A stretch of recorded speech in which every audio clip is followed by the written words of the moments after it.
Welcome back to new vlog म्हणण्यापेक्षा एका नवीन एक्सपिरियन्समध्ये तुमचं स्वागत आहे. 2 महिन्याच्या प्लॅनिंग नंतर आणि खूप साऱ्या स्ट्रगल नंतर फायनली आम्ही त्या प्लॅनिंगला सक्सेस करण्यासाठी निघालोय आणि अशा प्रकारे आपली हिमाचल ट्रिपची सुरुवात झाली आहे. बॅग्स वगैरे लोड करताना म्हणजे ॲक्च्युली आम्ही माझ्या गाडीमध्ये जाणार होतो, बट आम्ही 5 लोक, त्याच्यामध्ये डिक्कीमध्ये CNG टँक आणि ह्या 2 बॅग बसल्या नसत्या म्हणून पप्पाने त्यांना डायरेक्ट हॉस्पिटलला पाठवलं आणि आम्ही ओला बुक करून आता आम्ही स्टेशनकडे निघालोय. अजून इथून स्टेशन दाखवते 20 किलोमीटर, 20 मिनटं, कारण आता आम्ही पुणे युनिव्हर्सिटी जवळ आहे आणि आमची ट्रेन आहे 5:20ची. ट्रेन कुठली आहे आणि ती कुठल्या रूटने जाणार आहे वगैरे ते तुम्हाला स्टेशनला गेल्यानंतर सांगेल. म्हटलं तोपर्यंत एक वेलकम फ्रेम होऊन जाऊ आणि अशा प्रकारे तुम्ही बनवून राहा, कारण आपला ही जी ट्रिप होणार आहे ही हिमाचलच्या ऑलमोस्ट 5 सिटीमध्ये आपण 5 म्हणजे ही ट्रिप जी आहे आपण त्या ट्रिपमध्ये हिमाचलची 5 सिटी कव्हर करणार आहोत आणि तो सगळा एक्सपिरियन्स आपण या ब्लॉग थ्रू तुमच्यासोबत शेअर करणार आहोत. माझ्यापेक्षा जास्त एक्साइटेड अर्चू आहे, कारण हिमाचलला मी आधी गेलोय आणि अर्चूचा हा फर्स्ट टाइम आहे आणि फर्स्ट टाइम अर्चू बर्फ बघणार आहे. त्याच्यामुळे ही जी मोठी बॅग आहे त्याच्यामध्ये एवढी शॉपिंग घेतली आहे अर्चूने, म्हणजे एवढे टाईप्स तिने घेतलेले आहे ना, मी सांगू शकत नाही, कारण त्या एक्साइटमेंट मध्ये ना ती खूप सारं घेऊन चुकली त्याच्यामध्ये. जस्ट स्टेशनला उतरलोय आणि इथूनच आम्ही जॅकेट वगैरे घालून घेतले, कारण आमच्याकडे बॅगांमध्ये थोडी जागा नाहीये. हे ट्रेनचा आमचा गेटअप होता, त्याच्यामुळे ही बॅग पॅक आहे, ती पॅक आहे आणि माझ्या पाठीवर जी बॅग आहे ती तर एकदम फुल पॅक आहे, तिच्यामध्ये थोडी जागा नाहीये. बट एक कुठल्या तरी बॅगेमध्ये आपण थोडं स्पेस ठेवलंय. बट आता ही बडबड न करता आधी आपण प्लॅटफॉर्मला पोहोचू. या साईडने न जाता आपण त्या साईडने जाऊ, कारण आपल्याला 3rdला जायचं आहे. थांब, मी आधी पोझिशन बघून आलो, तू थांब इथं. लागली प्लॅटफॉर्म नंबर 3ला आमची गाडी. मगाशी तर 3 दाखवला होता, त्या डॅश दाखवलाय, बट 3लाच येईल, त्याच्यामुळे आता प्लॅटफॉर्म नंबर 3ला पोहोचू. चलो चलो, ट्रेकिंगची प्रॅक्टिस इथंच होते तुझी. डायरेक्ट ॲक्च्युली काय होतं माहिती का, आम्ही घातली स्लीपर आणि त्याच्याने पाय सटकत आहे. ही बॅग माझ्याकडनं ओढली जात नाही आहे. अभी तो बहुत सारे ट्रेक करने हिमालय में जाके इधर ही हवा निकल गई. काय माझ्याकडनं नाही शक्य. बस निकल गई हवा. ट्रेन ऑलरेडी स्टेशनला लागली होती, कारण इथं स्टार्टिंग पॉईंट हे पुणे स्टेशनच आहे आणि आमची बोगी आहे B1, ही आहे B2. बाकी आता आधी सेट होतो, मग पुढचं बोलतो. बाकी नाही.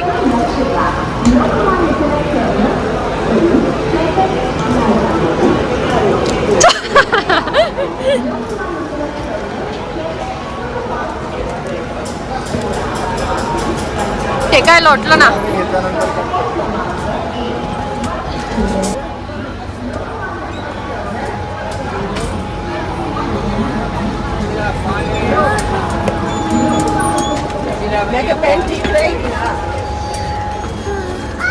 किती आहे? 20. इथंच आहे. कसली खुश होते पोरगी. अजून तर ट्रेन सुरूही नाही झाली, जस्ट सामान ठेवलं. एवढी गर्दी होती, आम्ही जस्ट बाहेर आलो, थोडं म्हटलं त्यांना सेट होऊ दे, त्याच्यानंतर आपण सेट होऊ. जस्ट आम्ही बॅग्स ठेवल्या आणि आमची खरेदी झाली इथं ट्रेनमध्ये. म्हणजे एवढं तू बनवून आणलं तरी याचा सपोर्ट लागतोय. बट एक गोष्ट गडबडीमध्ये राहिली की चहा प्यायची राहिली आपली. आमचं भेटलंय, आता सीट दाखवेल मी. आम्हाला मिडल आणि अप्पर भेटलेलं आहे. आम्हाला साईडचं पाहिजे एक सीट, तर ते ॲडजस्ट करायचं आहे. बघू एखाद्या ॲडजस्ट करतो का कोणी, ज्याचं पण सीट असेल त्याच्यासोबत थोडं बोलून. त्याला जर मिडल वाटलं मिडल देऊ किंवा अप्पर वाटलं अप्पर देऊ, त्याच्या चॉईसने. एक साईडचं सीट भेटायला पाहिजे, म्हणजे आम्हाला समोरासमोर बसता येईल. ॲक्च्युली आमचं सीट एक अप्पर आहे आणि एक मिडल आहे, बट आम्हाला जे पाहिजे ते साईडचं एक, म्हणजे जसं अर्चू समोर बसली माझ्या आणि मी इकडे बसलोय. आता किती दिसतोय काय माहिती, दिसतोय. हां, म्हणजे असं समोर बोलता येईल ना, आपल्याला इंटरॅक्शन करता येईल. बट आता प्रॉब्लेम असा आहे की साईडचं सीट RSC म्हणजे 2 लोकांना दिलं जातं, बट एकाला जर अलोकेट केलं असेल ना तर आपण ॲडजस्ट करू शकतो, एखाद्याला अप्पर मिडल त्याच्याप्रमाणे, आणि आपण हे सीट घेऊ शकतो.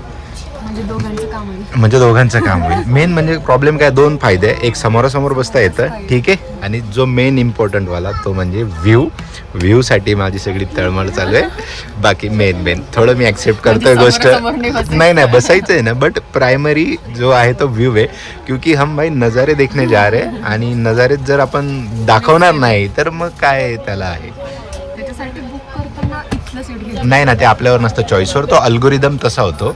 जस्ट पुणे स्टेशनवरून गाडी सुटली आहे आणि राईट टाइम सुटली आहे. 5:20चा टाइम होता आणि 5:20ला सुटली आहे. अजून एवढी गर्दी नाही आहे ट्रेनमध्ये, बट पुढचे स्टेशन जशी येणार तशी गर्दी पण वाढेल. आणि आता 32 तासाचा प्रवास आहे. बाकी गोष्टी माहिती नाही, बट ही पोरगी खूप खुश आहे, कारण म्हणजे फायनली गाडी निघाली आहे आणि तिला फक्त आता एक्साइटमेंट त्या गोष्टीची की कधी मी पोचते आणि त्याच्यानंतर एक एक कारण किती वर्षापासून तू प्रयत्न करत होती की आपण 2019 थोडा एक्सपोजरचा प्रॉब्लेम होता. हा आत्ता आला प्रॉपर.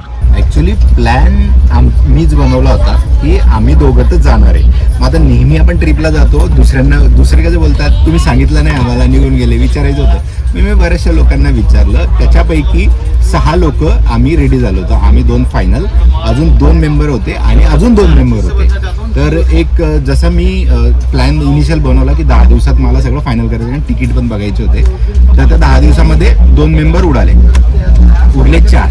तर 4चं आमचं कन्फर्म झालं. आम्ही तिकीट पण काढले आणि ऑलमोस्ट 2 दिवसापूर्वी 2 लोकांनी कॅन्सल केलं आणि शेवटी आम्ही उरलो दोघं.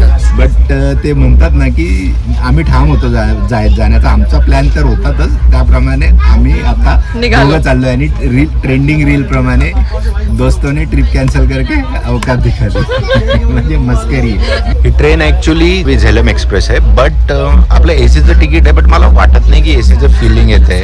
नाही एसी स्टार्ट झालाय, ते नाही बोलत आहे मी, की एक तर डबे खूप जुने आहे या ट्रेनचे. आता जे आपण लास्ट टाइम तू आली होती त्या ट्रेनमध्ये त्याचे डबे होते, एसी पण होता आणि क्लिनिंग आणि सगळं नवीन. इथं इंटेरियर पण खूप जुनं आहे आणि म्हणजे काय बोलतात ना, बरेचसे वर्ष झाले या डब्याला असं जाणवत आहे. म्हणजे फील नाही येते की तू एसीचं तिकीट केलंय.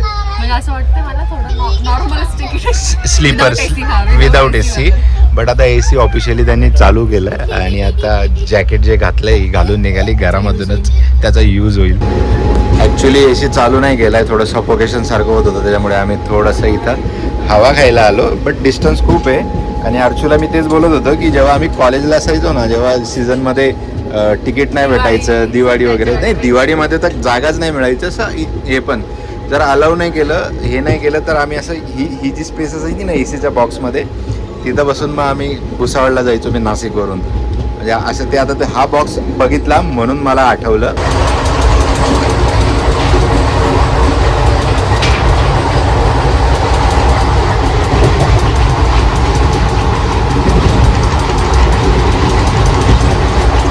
आता जस्ट दौंड स्टेशन आलं आहे आणि आमचे पेशंट्स इथंच दम द्यायला लागले. त्याच्यामुळे आम्ही 2 चिपचे पॅकेट संपून झाले, एक डार्क फॅन्टसीचं, एक बिस्किट संपून झालं, अजून 4 बाकी आहे. ते असं वाटतंय जेवायच्या आधी ही पोरगी संपवेल ती. म्हणजे मला नाही इच्छा, ही मी माझा कंट्रोल आहे, माझा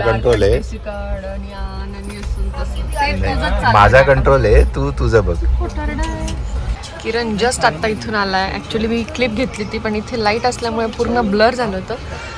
आणि इकडे दिसतोय मागे, तर एक स्टेशन आलं दौंड म्हणून आणि तिथे चहाचे टपरी दिसले. त्याच्यामुळे आमचे साहेब लगेच चहा घ्यायला गेले, कारण आज आमचं निघाल्यापासून म्हणजे निघताना पण आम्ही चहा घेतला नव्हता. तो आमचा फर्स्ट चहा. ट्रेन सुटते आणि 3 अकाउंटवरून पेमेंट केलं, त्याला 10 रुपयाचं पेमेंट होत नाही. म्हटलं थांब, 500ची नोट आहे माझ्याकडे, 500 सुट्टे केले, ते 10 रुपये दिले त्याला. बघ आता ही टेस्ट करून बघ ट्रेनपेक्षा कशी आहे.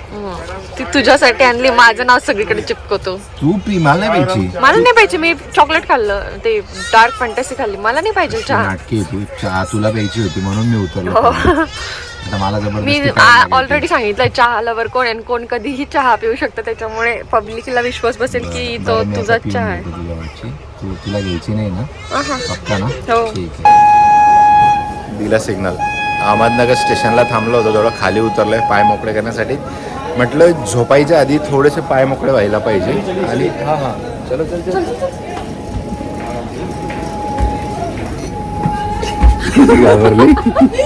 ट्रेनचा मिरर म्हटलं एवढा वाईट नाही आहे. आणि मगाशी आता नगर स्टेशनला उतरलो होतो, म्हटलं जरा पाय मोकळे करू, तेवढ्यामध्ये गाडी चालू झाली आणि पटकन चढलो आम्ही. 8:04 झाले आणि आता आम्हाला भूक लागली, त्याच्यामुळे आमचं सेटअप रेडी होतं. याच्यामध्ये ज्या पुऱ्या भाजलेल्या आहेत त्या, सॉरी तळलेल्या आहे, भाजलेल्या नाही आहे, पराठे भाजलेले. आज तू फर्स्ट टाइम एवढा लवकर डिमांड केली जेवायची. नाही भूक लागली आज आणि झोप पण लागते आणि याच्यामध्ये पनीरची भाजी आणली होती. आम्हाला डबा मिळाला नव्हता त्याच्यामुळे हा डबा पॅक केला होता. डाऊट होता की हा गळायला नको म्हणून त्याला थोडंसं प्रॉपर प्लॅनिंग केली आणि पराठे आणि आम्ही भाजी तर केली बट चपात्याच करायला विसरलो. मग आता जे मेथीचे पराठे केले होते त्याच्यासोबत ती भाजी खायची आहे. एवढ्या आमच्या मॅडम गुंगल्या होत्या त्या पराठे करण्यामध्ये. मी 3 प्रकारचे पीठ मळले. तू पीठ मळताना तिथे आला होता, तुला समजलं नाही. मी म्हटलं तुला सांग, मला वाटलं तू राईस किंवा काय तुझं काय डोक्यात जाऊ दे. अशा तर खूप साऱ्या आपण गोष्टी विसरलोय बट आपल्याला ट्रिप सक्सेस करायची आहे. हीच ट्रिपची मजा आहे. एवढं आणलं करून. हा आहे ना. मग पराठ्यासोबत पनीर भाजी खाऊ आपण. पनीर पराठा हो जाएगा. कशी झाली म्हणजे पराठे अर्जुने केले आणि भाजी मी केली. असं आम्ही थोडासा लोड डिवाइड केला होता आणि जास्त तुझ्यावर होता त्याच्यामुळे फुल क्रेडिट तुला आहे. क्रेडिट मी घेत नाही आहे, जस्ट सांगतोय मी. थोडासा हलकासा क्रेडिट ले रहा हूं मैं. थोडंसं डाऊट होता की मीठ कमी टाकलं होतं आणि आम्ही मीठ नाही आणलं. म्हटलं जर मीठ कमी असेल ना तर मजा नाही येणार खायला. पण कशी झाली आहे अरे भाई मैंने किया ना. आय थिंक आता आम्ही या सीटवर बसलोय ना हे मनमाडपासून ना पॅक होईल कारण आता वरच्या सीटचे पण पॅसेंजर आले. त्याच्यामुळे मग आम्ही काय केलं सीट ना स्प्रेड करून टाकलं. आधी हे म्हणजे फोल्ड होतं ना तर 2 लोक इझिली बसू शकतात. आता याला पूर्ण पाय मोकळे करू शकतो तू. ही झोप मागाशी लागत होती तेव्हा थोडी हलकीशी उडाली आहे बट आता काय ना कोणतरी येईल त्याच्यापेक्षा आपण आपला सेटअप लावू जो की आहे तिथं वरचे हे 2 सीट. त्याच्यामुळे तिथं आपला सेटअप आता लागेल. Good morning. जस्ट उठलोय आणि फ्रेश होऊन आता भोपाळ स्टेशन आलंय. इथं आता नाश्ता करायला उतरू आणि नाश्त्याचं तर काही दिसत नाही आहे. बरेचसे लोक आतमध्ये घुसले आहे. सँडविच पोहा ढोकला फ्रेश वाटतंय. अशी मस्त झोप झाली. एक पोहा घेतला आणि एक चहा घेतला आणि अर्जुने रिव्ह्यू देऊन झालेला आहे त्याचा की खूप भंगार आहे म्हणून. बट स्टेशन पे इतना ही मिलेगा बट एवढंच आहे की तिथंच बनवता येते. फ्रेश आहे आणि गरम करताय समोर म्हणजे गरम खायला भेटतंय तुला. त्याच्यामुळे म्हटलं तू ट्राय कर आधी. ट्रायल अँड एरर तुझ्यावरच होणार आपल्या याच्यामध्ये. मी चहा पिऊन सांगतो तुला कसं.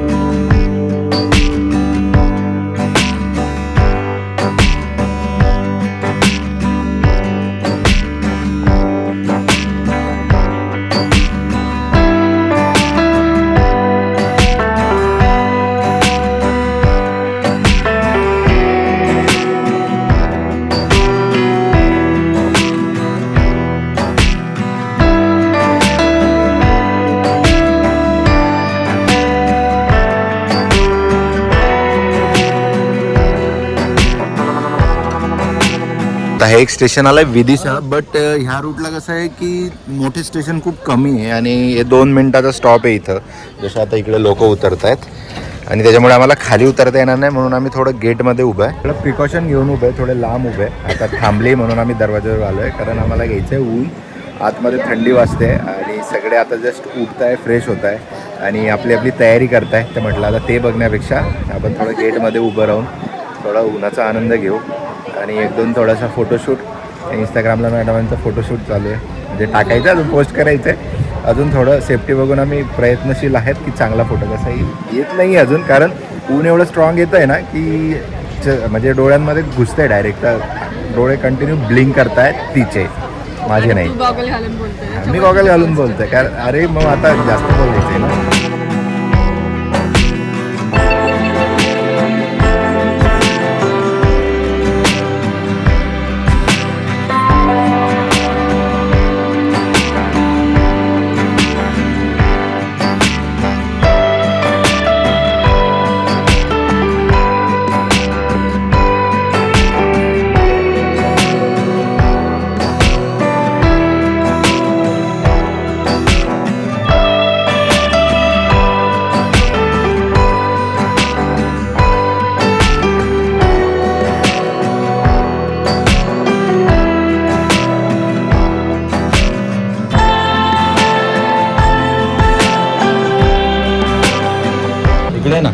हे बघ हे असे स्टेशन आहे ना एकदम असे सिम्पल प्लॅटफॉर्म आणि हे बेंचेस वगैरे एकदम ओल्ड वाईब देतात ना.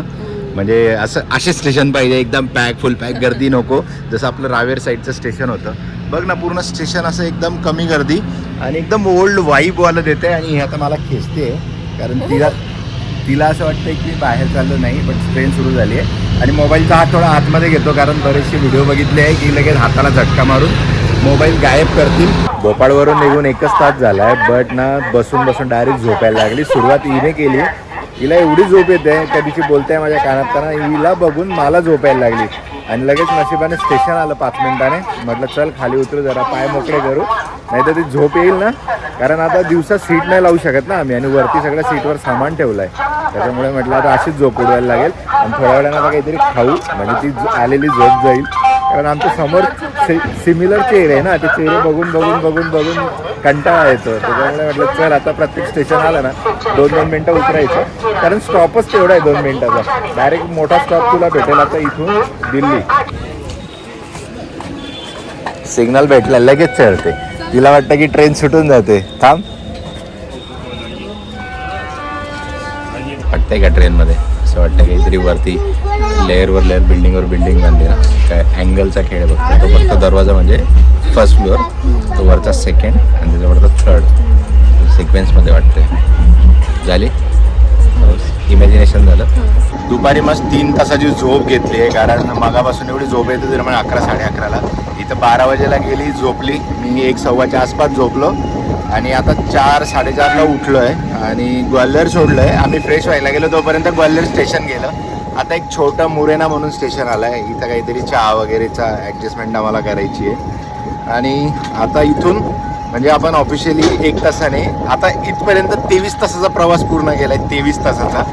आता इथं चहा वगैरे पितो, कारण आम्ही हायड अँड सीक वगैरे खातोय आणि आमची भूक भागवतोय, कारण आमच्याकडे आता दुसरं काही उरलं नाही आहे. आणि इकडे आपल्याकडे स्टेशन नाही आहे, जसं मी सांगतो तुम्हाला खाली उतरल्यावर. आधी चहा पितो, गाडी थांबली आहे.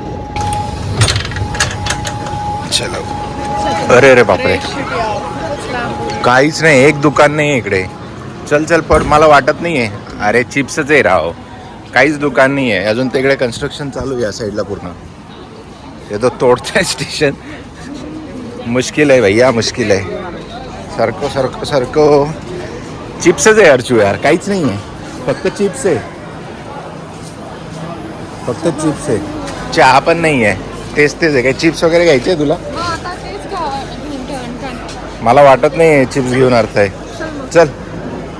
आता जो ह्या एरियातून आम्ही क्रॉस होतोय आणि हे जे तुम्हाला डोंगर वगैरे दिसत आहेत, झाडं दिसतात, ही ॲक्च्युली आहे चंबलची घाटी, जे तुम्ही सगळ्यांनी बघितलं असणार पिक्चरांमध्ये किंवा ऐकलं असणार, चंबलचे डाकू वगैरे. तर हाच तो एरिया आहे जिथून म्हणजे असं सुरू होतो त्या साईडला. ॲज पर मला एकाने सांगितलं, आता बसल्यानंतर तेच म्हटलं थोडंसं घेऊ आपण आणि सांगू. त्याच्यामुळे ही फ्रेम रेकॉर्ड होते आहे. आणि पूर्ण बघायला गेलं ना, खरं जे पिक्चरमध्ये बघतो ना आपण आणि जे जसं दाखवलं आहे चंबलची घाटी, सेम बिलकुल डिक्टो आहे. पहाड आणि काटेरी झाडं सगळे जसे तसे दिसत आहेत. आणि जरी आता तिकडे कुठले डाकू शिल्लक नसले तरी माझ्यासोबत एक डाकू आहे आणि त्याला मला नेहमी घाबरून राहावं लागतं. आणि त्या डाकूचं नाव आहे बायको. राहू दे बघ, हे बघा मान पकडली बघा. बोललं ना त्या डाकूला मला घाबरून राहायला लागतं. असं आहे भाऊ. तुम्ही किती शेर बना, शेवटी बायको हा असा एक डाकू आहे ना, त्याच्यासमोर तुम्हाला सरेंडर व्हायलाच लागेल. सेटलमेंट करायला लागेल. सेटलमेंट करायला लागेल, मग तुमच्या सगळ्या गोष्टी पूर्ण होतील. हे बघा अर्चू म्हणते चेकपोस्ट लावली आहे, इथून कोणाला आतमध्ये सोडत नसतील कारण तिकडे डाकू असतील. काय करायचं या पोरीचं, काय करायचं? आणि मगाशी जे स्टेशनवर बोलत होतो ना मी, की आपल्या स्टेशनमध्ये म्हणजे आपल्या महाराष्ट्राच्या स्टेशनमध्ये ना इकडे खूप फरक आहे. कारण आपल्याकडे ना खायच्या प्यायच्या खूप गोष्टी भेटतात आणि इकडे खूप हाल होतात. म्हणजे आम्हाला काहीच भेटत नाही आहे, फक्त चिप्स, पाणी, फ्रुटी, फक्त एवढ्याच गोष्टी भेटत आहेत ज्या की आम्हाला आता खायच्या नाही आहे. थोडंफार प्रॉपर एखादं भेटलं. नशीब आम्ही अजून रात्रीचं, म्हणजे आम्ही नाही मॅडम, नशीब अर्जुने रात्रीची पण सगळी सोय करून आणलेली आहे. आणि त्या पुऱ्या वगैरे ज्या बघितल्या होत्या त्या आता आम्ही तुळवणार आहेत. बाकी म्हटलं थोडासा टचअप देऊ, पण आता ट्रेन परत फास्ट झाली आहे, कारण त्यांना वाटतंय की इथं पण टाकून येतील आपल्याकडे. मगाशी तरी कमी दिसत होत्या, बट आता एकदम प्रॉपर दिसत आहेत. आणि एकदम खाली उतरायचे रस्ते आणि चढायचे रस्ते, अशी प्रॉपर एक ती घाटी दिसते चंबलची. कारण मगाशी जे होतं ना छोटे छोटे होते आणि इथून मोठे डोंगर दिसत आहेत. आता जरी ते लांबून बघतोय तुम्हाला छोटे वाटत असतील, बट त्यांच्या मानाने असेच डोंगर खूप मोठे, कारण हिमाचल नाही आहे, चंबल आहे आणि इथं असेच डोंगर बघायला भेटते. 24 तास कंप्लीट केले आहे मी ट्रेनमध्ये बसून. आणि आता नेक्स्ट स्टेशन जे येणार आहे ते आग्रा येणार आहे. आणि आग्रा की जे तुम्हाला सगळ्यांना माहिती आहे, आग्रा म्हणजे प्रेमाची निशाणी, ताजमहल एवढा बांधलाय, त्याच्यामुळे म्हटलं आपल्या ट्रिपमध्ये आग्रा व्हायलाच पाहिजे. जरी ते फक्त 2 मिनिटासाठी होईल, स्टेशनला फक्त आम्ही 2 मिनिटासाठी उतरू, बट मी तुला आग्र्याला फिरायला घेऊन आलो आहे. त्याचं तू नेहमी एक लक्षात ठेवायचं की याने मला तिथं प्रेमाची निशाणी त्या शहराला म्हटलं जातं, त्या शहराला. ताजमहल तुला मी आता व्हिडिओमध्ये दाखवतो ना, तू पाय तर ठेव जमिनीवरती, व्हिडिओ लावून दाखवतो. असं इमॅजिन कर की मी ड्रोन सोडलाय, आपल्याकडे ड्रोन आहे